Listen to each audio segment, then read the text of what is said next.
what he actually said was, look at what we've done already. We've transitioned away from coal in my lifetime.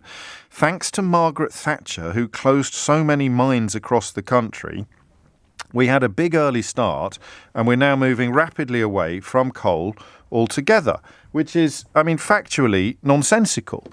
We ended up importing coal and using lots of oil instead. So I don't think there is a retrospective environmental justification for the closure of the coal mines. And what it reminds me of is this astonishing ability Johnson has demonstrated to disassociate himself from his own party in government.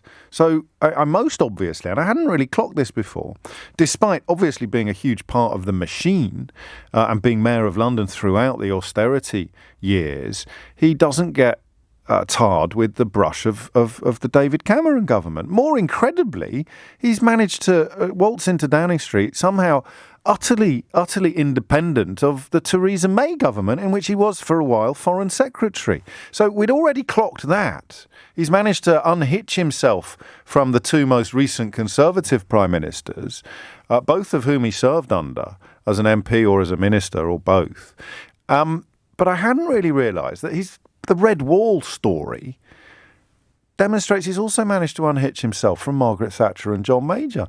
He's the Shaggy of British politics, isn't he? It wasn't me at every turn. And these comments about coal mines, I think, reminded me that he'd managed to win constituencies. And I really do think, much as I don't admire the fella, but the argument, this is where he is like Trump, it's all about him. It's got nothing to do with policies or anything else. It's all about personalities. Two personality cults fought the last general election, and one of them was a disaster for the party he led, and one of them was an unalloyed triumph for the party he led. That is what happened.